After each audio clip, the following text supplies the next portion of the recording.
Bueno, vamos entonces a avanzar hoy sobre lo que son las máquinas trifásicas síncronas. Nosotros por lo menos ya las presentamos en sociedad, ya estuvimos hablando de estas máquinas.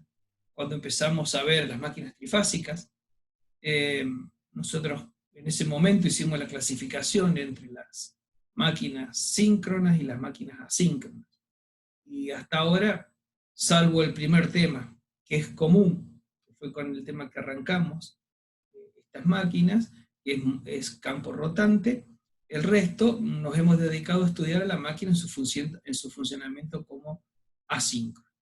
Hoy vamos a hablar un poquito de los aspectos generales de las máquinas síncronas en su presentación, tanto como generador en primer lugar y como motor en segundo.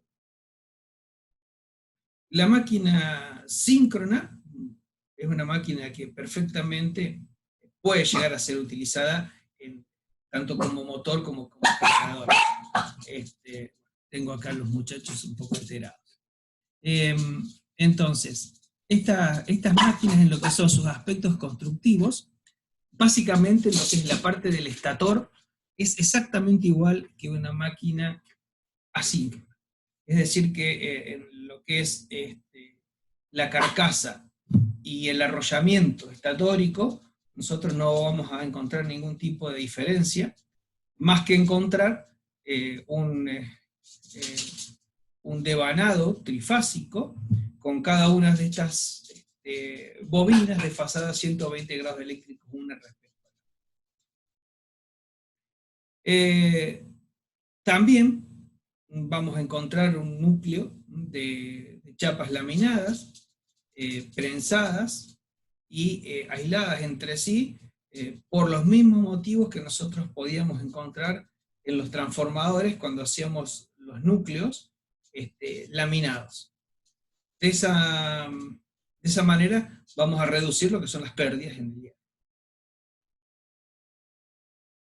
En este sector, discúlpenme que los voy a sacar a mis compañeros que tengo acá en la oficina, porque están haciéndome un escándalo. Espérenme un segundo.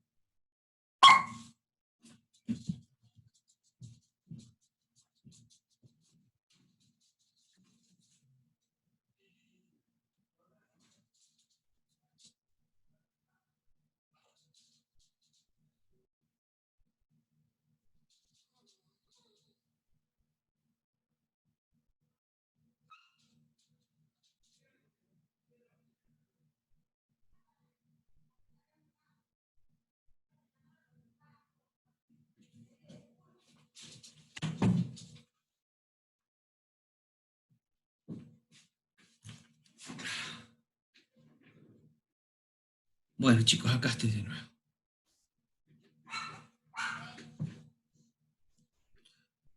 Les decía, en lo que es la parte estatórica, estas máquinas son exactamente iguales que las máquinas asincrónicas. Van a tener entonces sus bobinados, sus paquetes de chapas, con las ranuras donde van a estar alojados los bobinados. Va a haber una carcasa exterior, también de acero laminado, de fundición. Inclusive estas máquinas suelen tener dimensiones realmente grandes, y muchas veces esta carcasa se la suele hacer en partes por una cuestión de facilitar el montaje. Donde se diferencian es en la parte rotórica. La parte rotórica ya sí nos encontramos con una máquina totalmente distinta. Ahí vamos a encontrar en este rotor un núcleo que puede ser constructivamente de dos tipos, como el que tienen a la izquierda, que son los rotores de polos salientes, o bien los que están a la derecha, que son los rotores cilíndricos o turborotores o rotores lisos. En general, este tipo o cada uno de estos rotores se utiliza dependiendo del accionamiento que tenga esa máquina. Y básicamente nos estamos refiriendo a lo que son ya en su uso como generadores. En general los rotores de polo saliente son para máquinas donde el accionamiento es a bajas vueltas. general pueden llegar a ser turbinas hidráulicas. Mientras que los rotores lisos, esos en general son para vueltas altas, y es cuando son accionados por alguna turbina de gas o de vapor. En general, las dimensiones que alcanzan las máquinas que tienen rotores de polo saliente son realmente importantes, pueden ser de varios metros. Mientras que las máquinas de rotores lisos son mucho más pequeños. Esos rotores, esos bobinados que contienen en estas máquinas son alimentados por corriente continua, de manera de generar un campo magnético de eje fijo. Esa corriente continua es provista por un generador de corriente continua que nosotros lo vamos a llamar excitatriz. Y en general va a estar acoplado sobre el mismo eje de la máquina. Entonces, estas máquinas para su funcionamiento necesitan ser provistas en su rotor por corriente continua. Nosotros podemos tener, acá tienen unos detalles constructivos de estos rotores. Podemos encontrar rotores donde tengamos más de un par de polos, como el que tienen aquí indicado a la derecha, como a la izquierda, de polos salientes, o bien rotores en donde tenemos un solo par de polos, como este rotor liso que tenemos acá. La forma de proveer esa corriente continua al rotor es similar a lo que nosotros ya estudiamos cuando veíamos las máquinas de corriente continua, a través de anillos deslizantes que van a hacer contactos con escobillas, desde donde se le va a proveer, desde el exterior, esa corriente continua. Acá tienen dos figuras, dos fotos, que muestran lo que es un estator. Acá tienen todo el devanado estatórico, de una máquina de este tipo, y acá tienen lo que es un rotor de polo saliente. Fíjense las dimensiones, es una máquina no demasiado grande, hay máquinas todavía mucho más grandes que esta que tienen aquí presentada. En algunas centrales eléctricas, los generadores que se utilizan alcanzan tal dimensión que por una cuestión de peso no se los puede ubicar de manera horizontal, sino que hay que colocarlos de manera vertical. Hay algunas máquinas que pueden llegar a tener diámetros, los diámetros pueden llegar a ser de 5, 6, 7 metros. Son realmente muy importantes.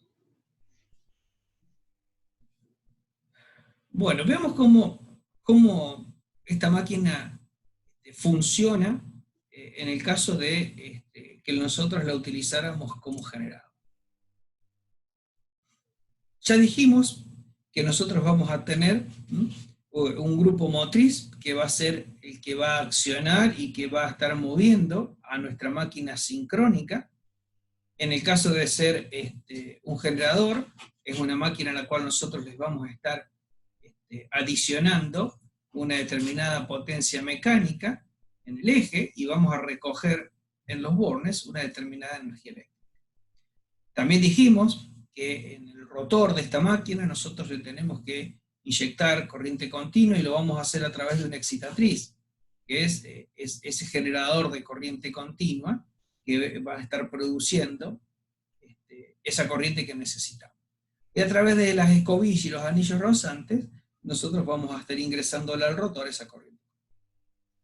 En definitiva, lo que terminamos teniendo es este esquema que tenemos aquí abajo, que nosotros ya lo presentamos en las figuras anteriores, es donde vamos a tener ubicadas en el rotor, en el estator, los tres devanados desfasados 120 grados eléctricos entre cada uno de ellos, y vamos a tener nuestro campo de eje fijo generado por el rotor, en este caso, de polo saliente. Cuando nosotros excitamos a nuestro campo en el rotor, vamos a producir un campo constante, que si no tiene movimiento, no va a ser capaz de inducir ninguna fuerza electromotriz en los bobinados que nosotros tenemos dispuestos en el estator. Ahora bien, cuando nosotros por algún medio mecánico, como está acá indicado, que tenemos, puede ser un grupo diésel, una turbina hidráulica o de vapor o de gas, nosotros le introducimos un determinado valor, ¿qué va a pasar? Ese campo, al comenzar a desplazarse sobre las bobinas que están en el estator, va a comenzar a inducir una fuerza electromotriz, porque ese campo ya va a ser para las bobinas un campo variable, ya que en un momento dado, supónganse, la bobina que está en la ranura A, en un momento dado estará influido por el norte, y a medida que este rotor se vaya moviendo, ese valor comenzará a disminuir hasta anularse y en un momento estar bajo la influencia de un polo sur. Por lo tanto, el campo que va a estar viendo esta bobina va a ser un campo variable. En función de que es un campo variable, se va a inducir en cada una de estas bobinas una fuerza electromotriz variable.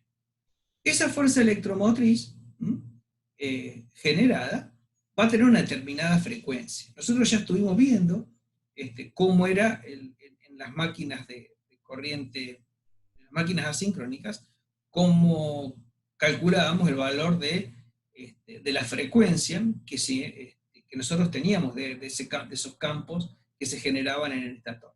Entonces, la frecuencia que va a tener esa onda inducida en el estator va a estar dada por esta ecuación que nosotros ya la conocemos. Va a depender de P, que es el número de pares de polos, de N, que es la velocidad, sobre una constante que es 60. Entonces, como nosotros sabemos que la frecuencia que tiene que tener la onda que generamos y que después vamos a estar inyectando a una red, nosotros sabemos que tiene que ser constante. Y para nuestro caso, para nuestro sistema, tienen que ser 50 ciclos. Entonces, en función de los aspectos constructivos, como son el número de pares de polos que la máquina tenga, vamos a tener que hacer girar a esa máquina a una determinada velocidad, de manera que esa onda que se está generando en el estator tenga una frecuencia de 50 ciclos. Y eso lo vamos a tener que mantener constante. No podemos permitir que en ningún momento esa velocidad aumente o decrezca. Porque, bueno, si nosotros, supónganse, aumentamos la carga, es decir, lo frenamos al eje, bueno, tendería a disminuir la velocidad. Entonces eso lo tenemos que compensar, por ejemplo, con un aumento de velocidad del grupo motriz, para nuevamente llevarlo a la velocidad que tiene que tener para que se mantenga la frecuencia. Supónganse un ejemplo, si estamos hablando que el grupo motriz es una turbina hidráulica, entonces tendremos que aumentar el caudal de agua para poder compensar esa mayor carga que el generador está moviendo, carga eléctrica, de manera de que la frecuencia siempre se mantenga. Entonces, uno de los parámetros que nosotros vamos a tener que estar controlando cuando nosotros generamos y utilizamos esta máquina como tal, es que la velocidad va a mantener que tiene que tener ese rotor se mantenga constante para tener siempre los 50. Las otras cuestiones, que son, bueno, con respecto a esa onda que estamos generando en el estator, son el valor de la fuerza electromotriz y la forma de esa fuerza electromotriz. Porque por ahora nosotros dijimos que estamos generando una onda variable. Ahora, esa onda tiene que ser una onda perfectamente senoidal. Y aparte, después tiene que tener un determinado valor, que va a ser el valor de la tensión en bornes que la máquina tiene que entregar. ¿Cómo lo vamos a lograr eso? Bueno, en primer lugar, la forma de la onda que nosotros tenemos que lograr, que tiene que ser una onda perfectamente senoidal, lo vamos a hacer a través de cuestiones que tienen que ver con parámetros constructivos. La forma de la onda inducida depende de la forma de la onda de inducción. Miren, acá en el ejemplo que tienen a la izquierda, tienen un polo inductor, este es el estator, y el entrehierro que hay entre el polo inductor y el estator es constante. Por lo tanto, la forma de la onda de inducción es una forma similar a esta que tienen acá. Si nosotros tenemos una máquina con un entrehierro constante, bueno, la onda inducida seguramente va a ser una onda de estas características. Está bastante lejos de ser una onda senoidal pura como la que nosotros necesitamos en nuestro sistema.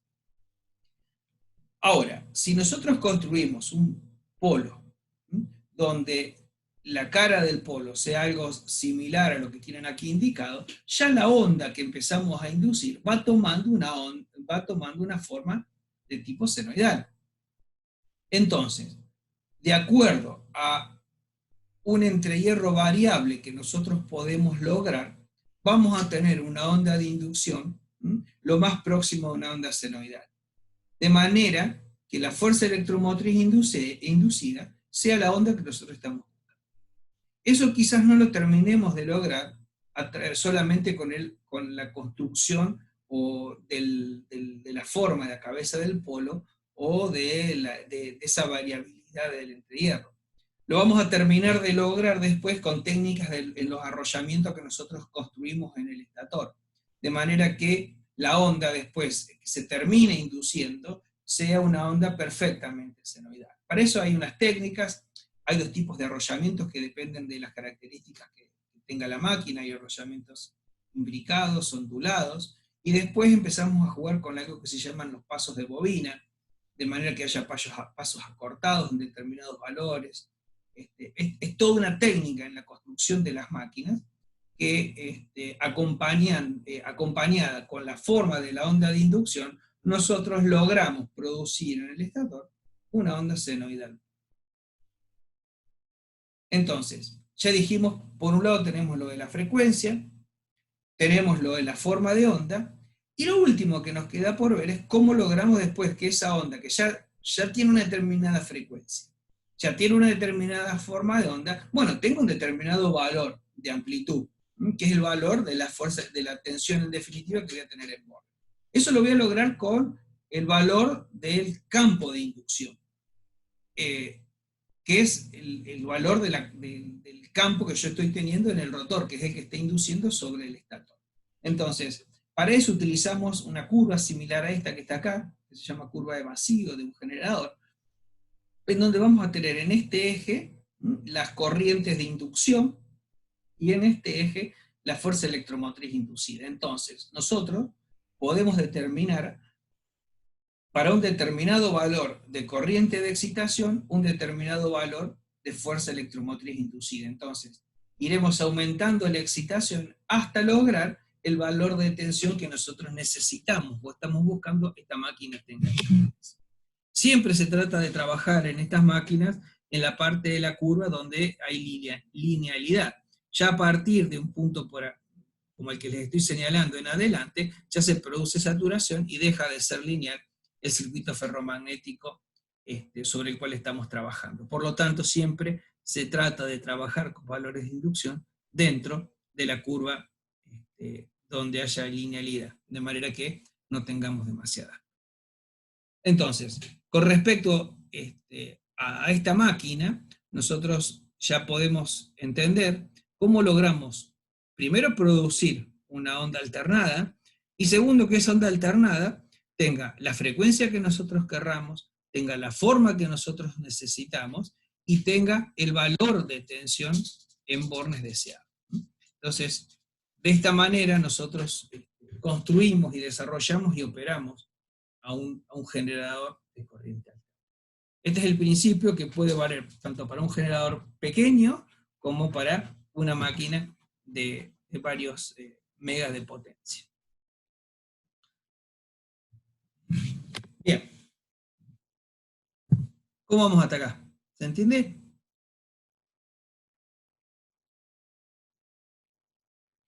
¿Sí? Sí, profe. ¿Alguna pregunta? Bueno. No, por ahora. No, vamos bien, bueno.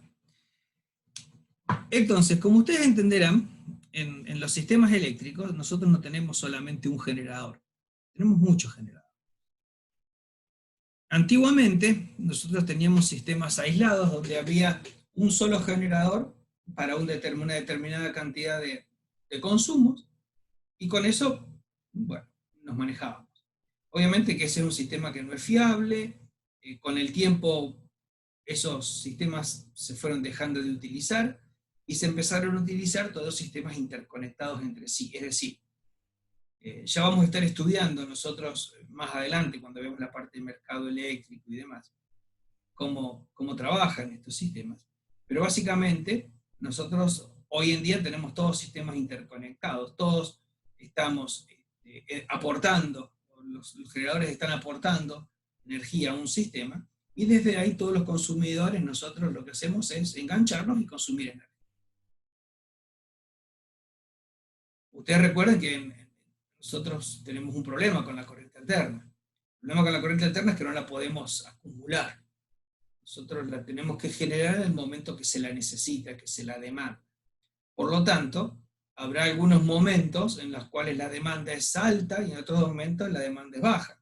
En esos momentos donde la demanda es baja necesitamos menos cantidad de generadores produciendo energía, y en el momento que la demanda es alta vamos a necesitar una mayor cantidad.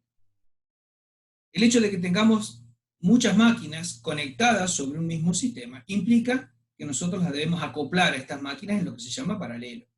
Es decir, para poder vincular estas máquinas con un sistema que se encuentra funcionando, yo tengo que tener una máquina que sea capaz de generar una onda perfectamente igual a la que tiene el sistema y vincularme. Es decir, si se puede decir, yo tengo que generar una onda senoidal exactamente igual y superponerla con el sistema. Y en ese momento yo me estoy acoplando. Si yo no generara una onda exactamente igual, bueno, voy a tener un problema. No me voy a poder acoplar porque voy a tener una falla eléctrica.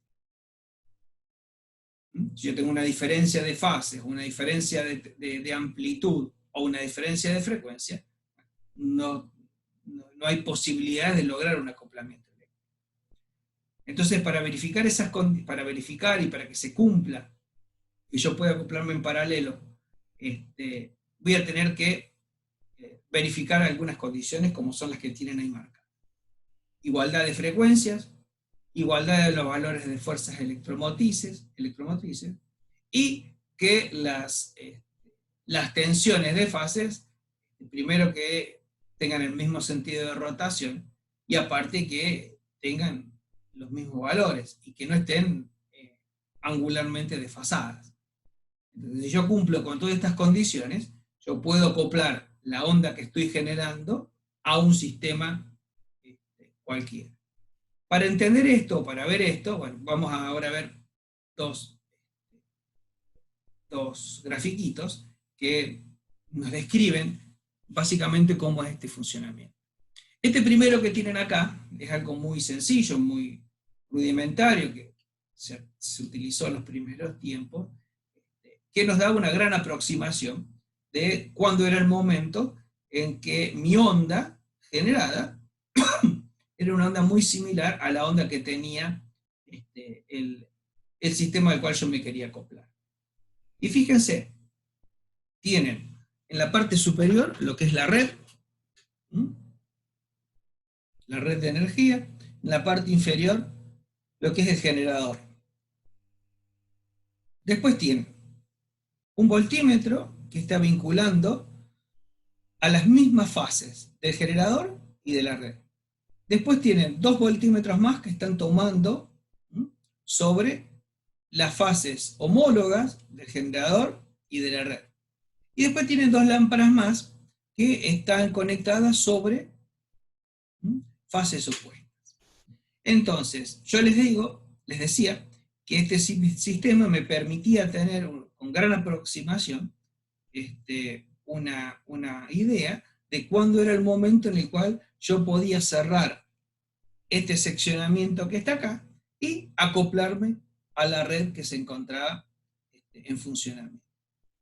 A ver, ¿qué opinan ustedes de qué es lo que me estaría indicando este sistema, tanto con esas lámparas y esos voltímetros, cuando yo estoy en condiciones de acoplarme con ese sistema?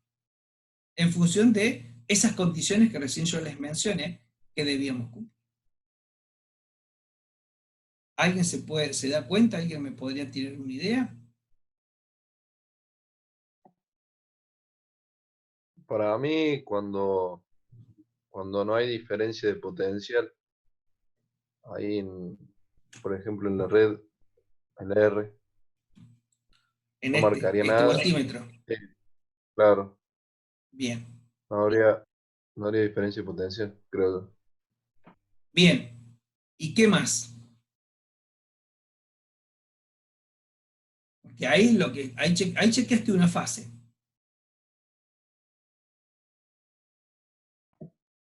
Y bueno, compararía los dos voltímetros RS con R' y S'. ¿Qué lecturas tendrían que dar estos dos voltímetros? Y Suponete que tenemos un generador que el trifásico de 380 volts de salida. Y esta claro, red es de 380, baja de 380. 380 y 380, ¿no? Bien, perfecto. Perfecto. Entonces tenemos, este voltímetro primero te indicaría cero, porque quiere decir que acá en los dos tenemos la misma tensión. Y estos dos te indicarían 380 volts. ¿Y las lámparas? Y, y las lámparas,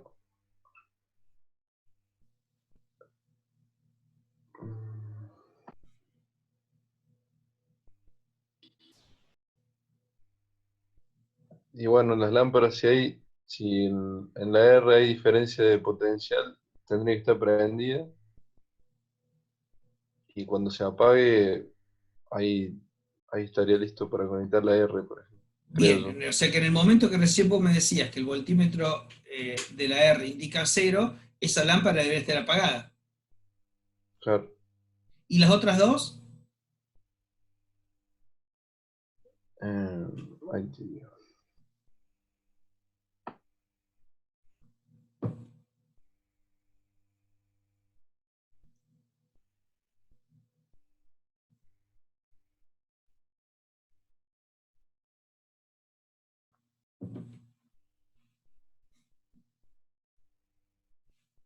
Fíjate a qué tensión quedan sometidas las otras dos. Y están a 380. Las dos, en esta Sí, condición. Entonces, cuando la lámpara 1 esté apagada y la lámpara 2 y la lámpara 3 estén brillando las dos con la misma intensidad, quiere decir que en ese momento nosotros estamos claro. teniendo los mismos valores en los dos sistemas, tanto en el lado del generador como en el lado de la línea. Entonces ahí nos está dando una idea de que yo puedo acoplar mi generador a la red. El único problema que todavía estoy teniendo es que no sé cómo están con respecto al tema de las frecuencias. O por lo menos con respecto al sistema que está rotando uno con respecto al otro. Por eso terminaron apareciendo unos transductores que me permiten dibujar los fasores o ver los fasores en tiempo real de cada uno de los dos sistemas. ¿Qué es esto que tienen aquí indicado? Ahí está indicado el tema de la lamparita, como para que ustedes lo puedan ver con respecto a lo que analizamos recién. Pero ahí tienen el sistema dibujado de los tres fasores, el sistema estrella que está remarcado en más oscuro, como que es el sistema de la red, y en lo que está en un trazo más finito es el sistema de generador. Si yo puedo tener, o puedo ver a esos fasores rotando, yo voy a poder estar seguro que mi sistema está listo para producir el acople cuando los dos estén superpuestos y los valores de cada uno de estos fasores sean coincidentes.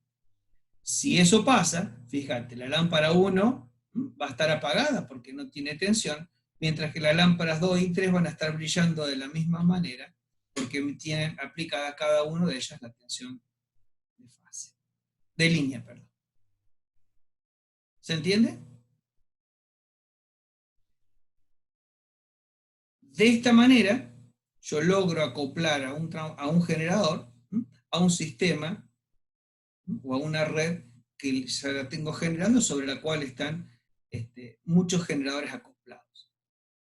Si por algún motivo empieza a haber algún tipo de falla en los sistemas eléctricos, es un tema bastante largo que no tengo tiempo, no tenemos ni tiempo hoy, ni vale la materia, pero no sé si se acuerdan, hará 2 años, hace para un Día del Padre, que nos quedamos todos a oscuras.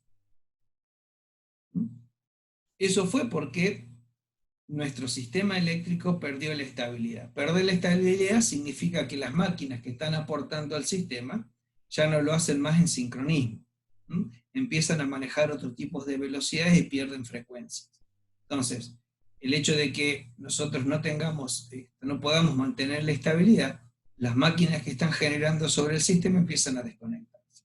Bueno, todo esto es parte o tiene que ver con el acoplamiento de las máquinas a la red. Cuando se van a acoplar a un sistema, lo deben hacer en perfecta sincronía con los valores o con las formas de ondas que se encuentran disponibles en la red. Bueno, chicos, en cualquier momento se me está por cortar, así que nos vamos a reconectar. Así que así terminamos de ver lo que nos queda de estas máquinas, que es su funcionamiento como motor. Así que bueno, nos reconectamos y si tienen alguna dudita de lo que estuvimos hablando, la charla.